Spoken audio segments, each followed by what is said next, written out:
आज हम श्रीमद् भगवद गीता के उस अत्यंत महत्वपूर्ण श्लोक की चर्चा करेंगे जो गीता का प्रवेश द्वार है। यह है द्वितीय अध्याय का 7वां श्लोक। कार्पण्य दोषोपतश्च भावः पृच्छामि त्वां धर्म सम्मूढ़ चेतः यच्छ्रेयस्यानि निश्चितं ब्रूहि तन्मे शिष्यस्तेऽहं शाधि मां त्वां प्रपन्नम्। अर्जुन श्री कृष्ण से कहते हैं, कायरता रूपी दोष के कारण मेरा स्वभाव दब गया है और मैं यह निश्चय नहीं कर पा रहा हूँ कि मेरा धर्म कर्तव्य क्या है। इसलिए मैं आपसे पूछता हूँ कि जो मेरे लिए निश्चित रूप से कल्याणकारी हो वही मुझे बताइए। मैं आपका शिष्य हूँ, आपकी शरण में आया हूँ, कृपया मुझे शिक्षा दीजिए। जीवन में सबसे बड़ी समस्या यह नहीं कि हम भ्रमित हैं, बल्कि यह है कि हम उसे स्वीकार नहीं करते। अर्जुन यहाँ स्वीकार कर रहा है कि वह भ्रमित है। जब तक हम यह नहीं मानते कि हमें मार्ग नहीं पता, तब तक सही ज्ञान का प्रकाश नहीं आ सकता। अर्जुन ने कृष्ण से श्रेय पूछा है। भारतीय दर्शन में 2 मार्ग होते हैं, प्रेय और श्रेय। प्रेय जो सुनने या करने में तुरंत अच्छा लगे पर जिसका परिणाम दुखद हो।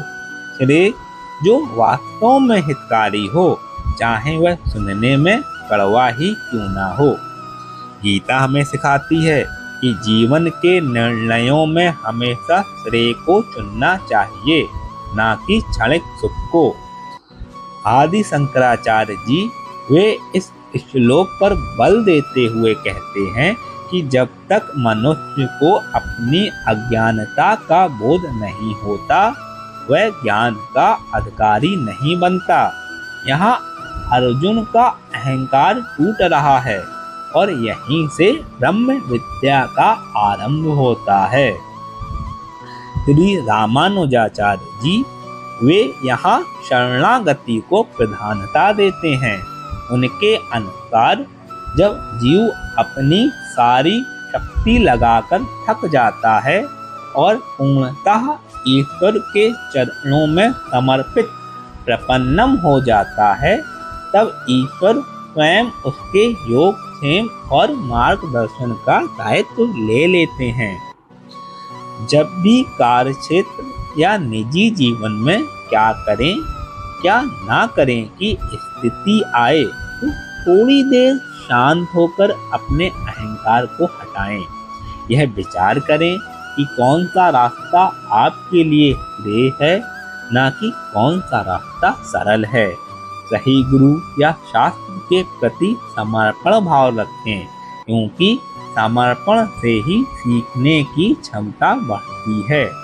आज विचार करें, क्या मेरे जीवन में कोई ऐसी स्थिति है जहाँ मैं केवल सुख ढूंढ रहा हूँ, जबकि मुझे कल्याण के मार्ग पर चलना चाहिए।